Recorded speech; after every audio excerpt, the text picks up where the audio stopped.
아멘. 귀한 찬양 감사합니다. 하나님을 사모하는 우리의 예배라는 제목으로 하나님 말씀 전하겠습니다. 나는 파리의 택시 운전사라는 책이 있습니다. 그 책에 보면 참 재미있는 표현이 있는데, 한국 사람들은 파리에 와서 관광을 할 때 뒤통수로 한다라는 말이 있습니다. 파리에서 관광하는데 한국 사람들은 뒤통수로 한대요. 무슨 말이냐면, 한국 사람들은 훌륭한 유적지를 자세히 살펴보고 감상하기보다는 적당히 구경하고 금세 뒤돌아서 가지고 문화유적을 배경으로 사진 찍기에 바쁘다는 거예요.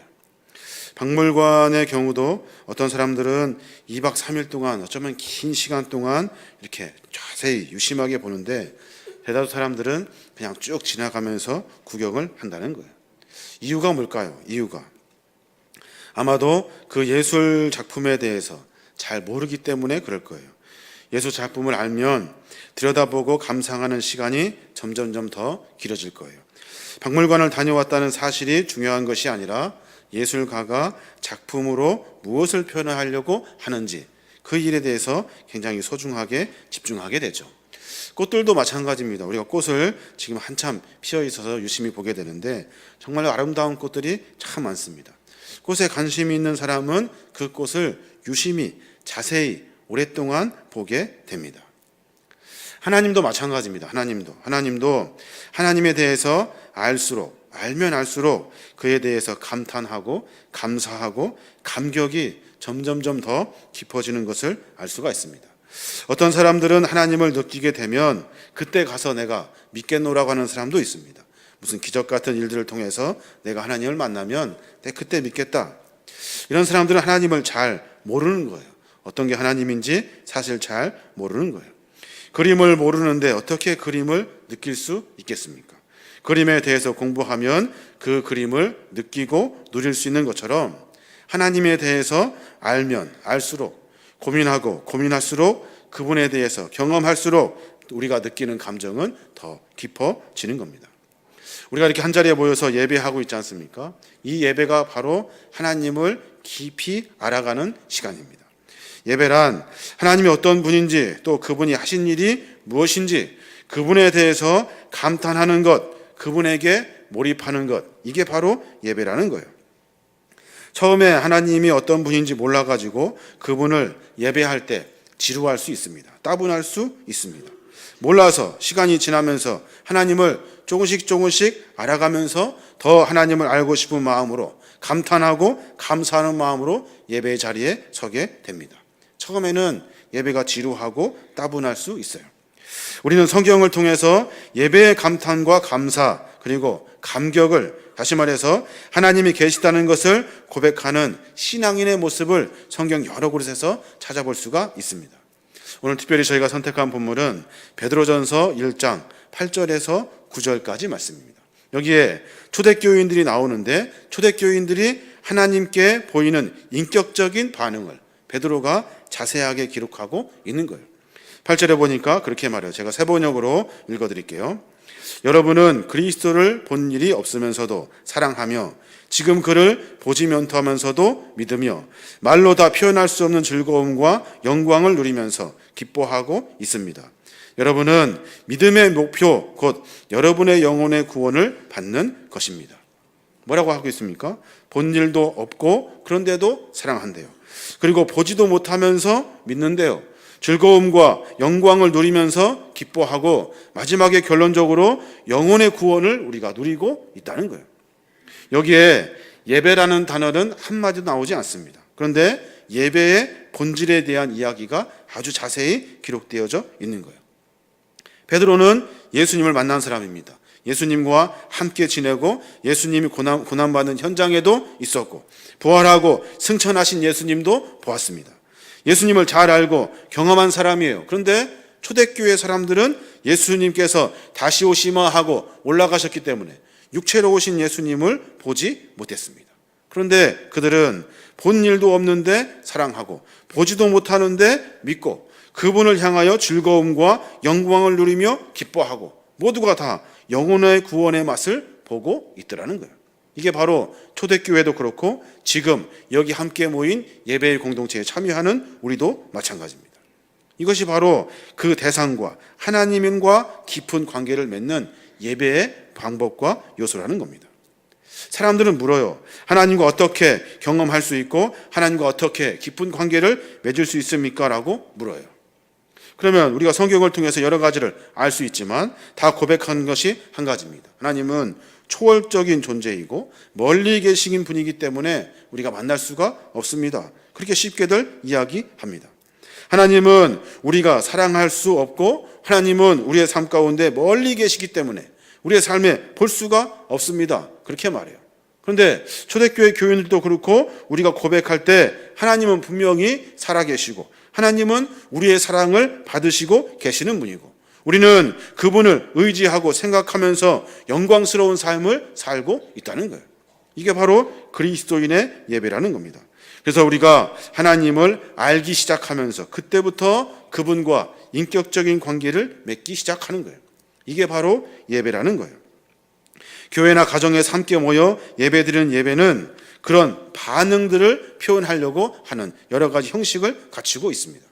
예배의 본질은 인격적인 하나님, 그분의 사랑, 존재, 성품, 그분이 하신 일, 그리고 그분의 능력, 그분의 지혜, 이 모든 것에 감격하고 놀라고 기뻐하고 사랑하고 믿고 의지하는 것, 이게 바로 예배라는 거예요. 살아있는 예배는 하나님을 사모하게 되어 있어요. 그분에 대해서 궁금해하고 그분을 알고 싶어하고 그분과 더 깊은 관계를 맺고 싶어 한다는 거예요. 이게 바로 예배라는 거예요. 초대교회 교인 모든 성도들이 다 함께 하나님과 그분과 깊은 관계를 맺으려고 그분을 사모하고 있다고요. 성경에는 이 사모한다, 보고 싶다, 믿고 싶다라는 표현을 크게 두 가지로 주로 많이 사용하는 것 같습니다. 하나는 뭐냐면 얼굴입니다. 얼굴. 시편 24편 6절에 보니까 이렇게 말해요. 여호와를 찾는 족속이요 야곱의 하나님의 얼굴을 구하는 자로다. 야곱의 하나님의 얼굴을 구하는 자래요. 하나님을 사모하는 사람을 그렇게 표현하고 있어요. 또 하나는 영광이라는 단어를 사용합니다. 영광. 시편 24편 8절 보니까 영광의 왕이 누구시냐? 강하고 능한 여호와시요 전쟁에 능한 여호와시로다. 영광의 왕을 찾고 있는 거예요. 요한복음 5장 44절에도 너희가 서로 영광을 취하고 유일하신 하나님께로부터 오는 영광은 구하지 아니하니 어찌 나를 믿을 수 있느냐? 우리의 영광이 아니라 하나님으로부터 오는 영광을 구해야 합니다. 라는 말씀이 기록되어져 있습니다. 한 군데 더 찾아보면 요한복음 7장 18절에 그렇게 말해요. 스스로 말하는 자는 자기 영광만 구하되 보내신 이의 영광을 구하는 자는 참되니 그 속에 불의가 없느니라. 하나님의 영광을 찾고 있다는 거예요. 하나님의 얼굴과 하나님의 영광을 찾고 있다는 거예요. 그분의 임재와 영광을 구하는 예배는 한도 끝도 없이 깊어질 수밖에 없습니다. 예술의 세계도 깊이가 있다고 말합니다. 하나님을 알고 사랑하고 예배하는 것은 예술과는 비교할 수가 없어요. 그 깊이를 아는 사람들이 바로 그리스도인입니다. 우리는 그 특권을 누린 사람들입니다. 작품을 모르면 아무리 큰 많은 박물관을 데려다 놓아도 다리만 아픈 거예요. 그냥 의자를 찾고 커피숍을 찾고 기념품을 찾는 거예요. 그런데 하나님을 알고 예술 작품을 알면서 그러면서 하나님과 깊은 교제를 맺게 되는 거예요. 하나님 안에서 기쁨을 누리고 하나님 안에서 영광스러운 삶을 살게 되는 거예요. 우리의 삶 가운데 살아가면서 그의 얼굴을 구하고 그의 영광을 구하는 것, 이게 바로 그리스도의 삶의 모습이라는 거예요. 그렇다면 이제 도대체 이런 예배가 어떻게 가능할까요? 우리가 어떻게 보잘것없는데 어떻게 우리가 주 앞에 예배할 수 있냐는 거예요. 사실 우리는 하나님을 예배하고 싶은 마음이 별로 없습니다. 사실 솔직히 예배드리고 싶은 마음이 없어요. 저희가 가정 예배를 드릴 때도 그렇고 아이들과 저도 예배 드리려고 하지 않아요. 예배 드리려면 솔직히 각오하고 결단하고 큰 마음을 먹어야 하는 거예요. 쉽게 말해서 내일 우리가 월삭 새벽 기도를 드리려고 준비하고 있습니다. 한 달의 첫 시간을 하나님께 드려서 한 달 가운데 개입하시고 역사하시는 하나님의 은혜를 만나고자 첫 새벽 예배 시간에 함께 모여 예배하려고 합니다. 내일 예배 시간에 여기에 한 3분의 2 정도 오실까요? 나머지 분들은 못 오셔요. 왜냐하면 힘들어요. 새벽이고 상황도 그렇고 예배는 그런 거예요. 예배는 볼 때 힘들어요. 어려워요. 하나님 편에 보아서도 마찬가지예요.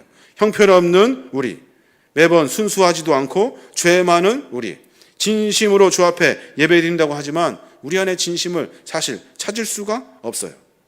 열정을 가지고 뭔가 한다 하지만 하나님 보시기에는 부족한 거예요. 그래서 요한일서에 보면은 이 예배가 어떻게 가능한지에 대해서 이야기하고 있다고요. 형편없는 우리가, 보잘것없는 우리가 어떻게 예배할 수 있는지가 기록되어져 있어요. 요한일서 3장 1절 한번 보겠습니다. PPT를 한번 보면 이렇게 말해요. 하나님 아버지께서 우리에게 얼마나 큰 사랑을 베풀어 주셨는지 생각해 보십시오. 아버지께서 우리에게 얼마나 큰 사랑을 베풀어 주셨는지 생각해 보래요.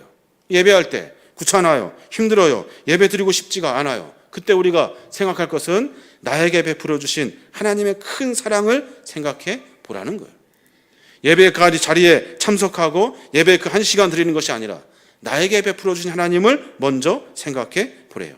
그 큰 사랑으로 우리는 하나님의 자녀가 되었다는 거예요. 그래서 세상이 우리를 몰라보는 것은 그들이 아버지를 알지 못하기 때문이래요. 하나님의 사랑을 아는 사람, 하나님의 자녀가 된 사람은 모두가 다 한결같이 그 하나님의 사랑을 고백하고 말한다는 거예요. 예배는 거기에서부터 시작하는 거예요. 여기에도 예배라는 말이 나오지가 않아요. 그런데 예배에 대해서 분명히 이야기하고 있다고요. 우리 하나님 아버지가 얼마나 큰 사랑을 우리에게 주었는지, 베풀어 주셨는지 생각해 보십시오. 이게 바로 예배라는 거예요. 가기 싫은데 억지로 가서 앉아있는 것이 예배가 아니에요. 예배란 하나님이 우리를 불러주신 것에 대한 감격의 표현인 거예요. 요한 사도도 이렇게 말해요. 하나님 아버지께서 우리에게 베푸신 사랑이 얼마나 큰지 한번 생각해 보십시오. 그 큰 사랑으로 우리는 하나님의 자녀가 되었습니다. 그러니까 그 사랑을 받은 사람은 주 앞에 예배하러 가는 거예요. 예배를 싫어하는 사람 많습니다. 예배하고 싶은 마음이 별로 안 든다고요. 예배가 지루하고 따분해요. 재미가 없다고 말합니다. 왜 그렇습니까? 예배의 본질은 각자 우리가 받은 하나님의 사랑을 생각하지 않기 때문에, 그 사랑이 무엇인지 고민하지를 않아요. 내가 주님과 어떤 관계인지 말하지 않는다고요. 그러니까 깊은 예배를 드릴 수가 없는 거예요. 우리가 어떤 존재입니까? 우리가 지구에 살면서 수억 명의 인구 중에 한 명이에요. 보잘것없어요. 먼지 같은 존재. 나 하나 죽는다고 해서 세상은 끄떡하지도 않아요. 우리가 죽으면 슬퍼할 사람이 있겠지만, 그리고 우리가 죽은 다음에 한참 시간이 지나면 사람들은 우리를 깨끗이 다 잊어버릴 거예요. 우린 그렇게 연약한 존재예요. 그런데 하나님이 우리를 부르셨어요. 우리를 부르셔서 자녀 삼아주시고 존귀한 자녀다라고 이야기해 주시는 거예요. 어디까지요? 우리를 구원하시기 위해서, 자녀 삼아주시기 위해서 예수 그리스도, 자기의 아들 독생자 예수를 희생시키면서까지 그렇게 하신 거예요. 하나님 우리를 사랑하신다고요. 우리에게 사랑을 베풀어 주신다고요. 우리가 그 사랑에 반응하는 것, 하나님 그렇군요, 사랑합니다, 주님의 사랑이 내 삶 가운데 큽니다 라고 말하는 것이 바로 예배라는 거예요. 달은 혼자 빛을 내지 못합니다. 분명히 해가 있어야 빛을 낼 수 있어요. 달이 빛나는 것을 보고 있는 우리는 해가 비춰서 반사되는 것을 보고 있는 거예요. 마찬가지예요. 예배를 드리며 나오면서 하나님의 그 사랑을 알고 깨닫고 고백하지 않으면 그것은 예배가 아닌 거예요. 예배는 뭡니까? 크신 하나님의 사랑을 깨닫는 거예요. 아, 그렇군요, 나를 사랑하신 하나님, 내 삶 가운데 개입하신 하나님을 고백하는 것, 이게 바로 예배라는 거예요. 이 한 시간 오려고 지루하고 따분한 마음으로 앉아있는 것이 아니에요. 이 한 시간 동안 나에게 베풀어 주신 하나님을 고민하는 거예요. 그게 바로 예배의 시작이라는 거예요. 그래서 하나님 아버지께서 우리에게 베푸신 사랑이 얼마나 큰지 한번 생각해 보십시오. 그 큰 사랑으로 우리는 하나님의 자녀가 되었습니다. 세번역에는 이렇게 번역하고 있어요. 개역 성경에는 이 말 뒤에다가 과연 그러하도다, 과연 그러하도다, 맞구나, 그렇구나, 하나님 베푸신 사랑이 얼마나 큰지 내가 깨닫게 되는구나. 그러니까 그 앞에 무릎 꿇고 예배하게 되는 거예요. 예배 드리십시다 하면 사람들은 조건이 맞아야 되고, 상황이 맞아야 되고, 시간이 맞아야 되고, 무엇이 맞아야 된다고 생각을 합니다. 예배 드립시다 하면 나를 사랑하신 하나님이 나를 부르시는구나 라고 생각하시면 되는 거예요. 이게 바로 예배예요. 예배에 대해서 조금 더 깊이 고민해 봐야 되는데, 예배를 드릴 때는 큰 두 가지 기둥이 있습니다. 두 가지 기둥, 이 두 가지 기둥을 잘 붙들고 있으셔야 돼요. 예배를 드릴 때 우리로 진정한 예배, 하나님과 교통하는 예배는 두 가지. 요한복음 4장 24절에 나와 있어요. 하나님은 영이시니 예배하는 자가 영과 진리로 예배할지니라. 우리가 매번 잘 아는 본문이에요. 예배할 때는 영과 진리가 있어야 한대요. 예배 이 두 기둥 중에 하나인 영은 하나님을 경험하고 누리고 느끼는 거예요. 다시 말해서 영으로 예배한다는 것은 분명히 하나님을 아는 나의 주관적인 체험이에요. 내 삶 가운데 만난 하나님, 내 삶 가운데 깊이 개입하신 하나님, 분명히 이것은 이 예배를 드리면서 성령님의 도우심으로만 가능한 일이에요. 내 삶 가운데, 그렇지, 그때 그 순간에 하나님은 나를 도와주셨지. 하나님은 살아계셔서 내 삶 가운데 보이진 않지만, 믿을 수는 없지만 분명히 하나님이 계셔서 내 삶 가운데 나를 운행하고 계신 하나님, 그 하나님에 대한 고백이 먼저 있어야 하는 거예요. 이게 바로 영으로 드리는 예배예요. 그 다음에는 진리입니다. 진리란 뭐예요? 말씀을 말합니다. 말씀, 예수 그리스도를 통해 나타난 진실이에요. 진실. 예수 그리스도와 관련된 진리는 하나님에 대한 객관적 사실이면서 또한 성경을 통해서 우리에게 알려주신 하나님의 지식이에요. 지식. 하나님이 어떤 분이신지 우리가 성경을 통해서 알 수가 있는 거예요. 하나님이 어떻게 일하셨는지, 인간과 세상과 삶 가운데 어떻게 개입하셨는지 말씀을 통해서 알 수가 있는 거예요. 그러니까 성경은 예배 드릴 때 두 가지가 필요하다고 가르쳐주고 있는 거예요. 주관적으로 체험한 우리의 영적인 체험, 그리고 매 순간마다 말씀을 통해서 나에게 가르쳐주신 하나님의 사실, 진실. 성경에서 가르치는 객관적인 사실인 진리, 그것만 가지고 있으면 충분하지가 않아요. 분명히 영적인 체험, 내 삶 가운데 일하고 개입하시는 영적인 하나님의 경험이 있어야 하는 거예요. 예배 드릴 때 양쪽에 극단적으로 서는 사람들이 있어요. 한쪽 왜 최고라고 생각하면서 말한다고요. 진리라고 말하는 사람, 진리만 이야기합니다. 영적 체험은 다 이렇게 처부시 여겨요. 이들은 하나님이 어떤 분이신지, 예수 그리스도가 어떤 분인지, 그분이 어떤 일을 하셨는지, 어떤 진리를 가지고 계신지 관심을 갖고 있습니다. 그런데 한쪽에서는 영적인 체험들을 다 무시해 버려요. 그러면 예배는 되지 않습니다. 한쪽 사람은 또 영적인 것만 또 집중돼서 신비로운 것만 쫓아다닙니다. 신비로운 느낌, 신비로운 체험, 이런 내용들만 쫓으며 살아가는 거예요. 그러니까 성경에 보면 성경적이지도 않은 것 같고, 이 내용이 좀 수상하기도 하고 감정적이기도 하고 동요인지 아니면 내 마음이 잘 모르겠어요. 영적 체험인지 혼란스럽다는 거예요. 이 두 가지 극단적인 것에 치우치지 아니하고 우리는 이 두 가지를 동시에 붙들고 있어야 하는 거예요. 쉬운 예로 성경에 보면은 이런 말씀이 있습니다. 내가 너희와 땅끝까지 함께 있겠다. 내 이름은 임마누엘이다 라고 말씀하시는 성경을 우리는 알 수가 있어요. 하나님이 나와 함께 계시대요. 성경에 나와 있는 진리, 우리의 삶 가운데 나와 함께 계신 하나님을 내 삶 가운데 만날 수 있어야 하는 거예요. 이 두 가지가 동시에 삶 가운데 이루어져야 되는 거예요. 예배를 통해서 우리가 고백할 것은 무엇입니까? 하나님이 살아계시다는 사실을 내가 삶 가운데 만날 수 있어야 되는 거예요. 그 감사를 사랑합니다, 감사합니다, 주님 영광 받으십시오라고 고백하는 것이 예배예요. 그리고 또 말씀을 통해서 하나님이 어떤 분이신지를 하나씩 알아가는 거예요. 나와 함께 하신 하나님, 내 삶 가운데 동행하신 하나님, 나와 함께 하셔서 우리의 삶에 악을 이기고 우리를 구원하신다고 약속하신 하나님을 말씀을 통해서 찾을 수 있어야 하는 거예요. 예배드리면서 이 두 가지를 꼭 붙들고 있어야 하는 거예요. 한쪽만 치우쳐서는 안 되는 거예요. 우리 모두가 다 예배를 통해서 진리이신 하나님을 말씀으로 만나야 되고, 예배를 통해서 영이신 하나님을 삶 가운데 만나야 되는 거예요. 이게 바로 예배드리는 자의 삶의 모습이라는 거예요. 그럼 이제 마지막으로 궁금한 것이 있어요. 예배드리는 사람이 누리는 축복이 무엇일까요? 그냥 막연한 이야기가 아니라 분명히 성경에서 찾아봐야 돼요.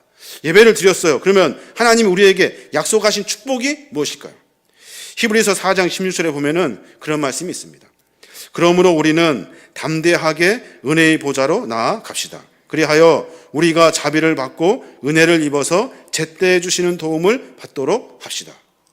여기에도 마찬가지 예배라는 단어는 나오지 않습니다. 그런데 분명히 예배를 이야기하고 있어요.